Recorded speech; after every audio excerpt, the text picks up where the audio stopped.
Client communication will make or break your freelance business. It's that simple. No matter how great you are at your skill, if you don't deliver excellent client comms, you won't be able to reach your potential. Problems can be overcome, rates can be increased, and referrals can all flow due to excellent client comms. So here I'm going to share my top tips for building great client relationships. So hi there, delighted to have you with us as always at First Year Freelancing. We're here to help new freelancers get started. You're awesome at your skill. We help you provide the rest you need to succeed, including marketing, sales, and client relations. So let's get into it. The first point is to be open and honest.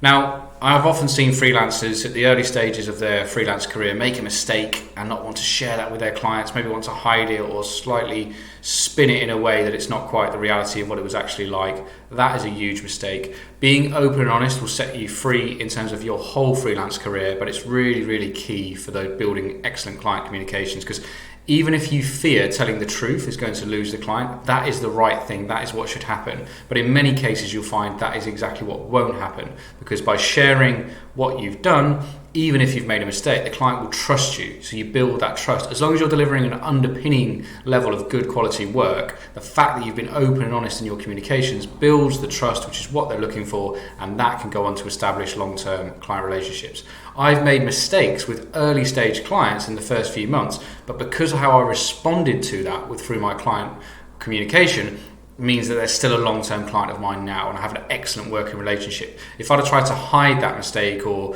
make out in fact it wasn't a mistake and it was a positive thing when it really wasn't, there's no way I would have still had that client relationship to this day. So being open and honest with everything you do is absolutely key. The next thing seems simple, and often the best things are, but is often overlooked. Give them what they want. People have these processes in place and they think, they sign up to a certain package or service or a product. Be flexible. What does the client want? Really understand that, which is why I talk about my discovery process with new clients, which I'll share in a video above.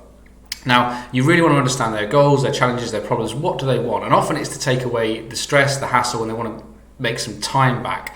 So give them what they want. Do exactly what they say. If they are a sort of busy person who has an end goal and doesn't want to be massively involved, they just want to achieve the end goal, leave them to it. Don't overload them with client communications. That's not what they want. If there's somebody who likes to be informed, obviously establish a process where you're not having to communicate every 5 minutes, but put in a process where there are regular updates going through. Give the clients what they want through your communications. If you do that, you're going to establish excellent client relationships.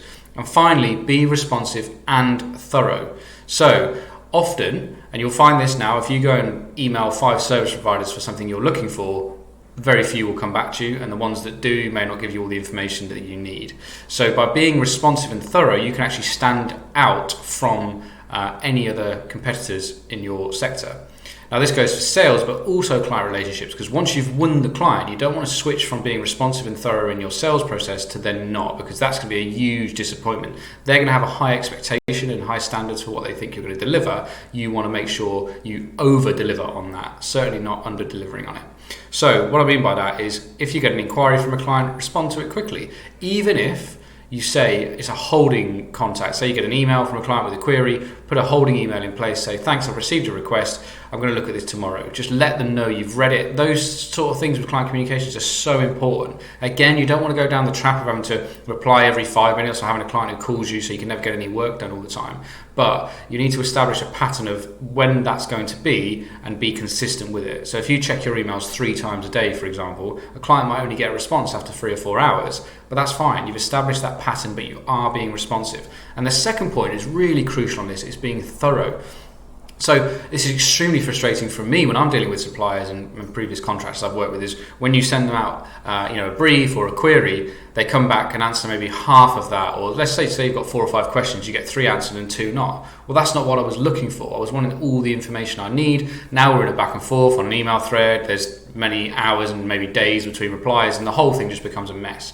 So when a client asks a query, make sure you answer that detailed thoroughly. Not only is that amazing for your client relationships, because they'll value that so high, it's great for you because you save loads of back and forth, you save loads of stress, you save loads of frustration on the client's end trying to chase you up. You just deal with the problem, give them everything they need, and you can move forward with that. So 3 key things: be open and honest, give the clients what they want, be responsive and thorough in your responses and communications. I'll link to my client relations playlist, which has more videos on how to establish and develop and build those long-term client relationships, because that's going to be the bedrock of your freelance success. As always, hope you found this one useful, and I will see you on the next one.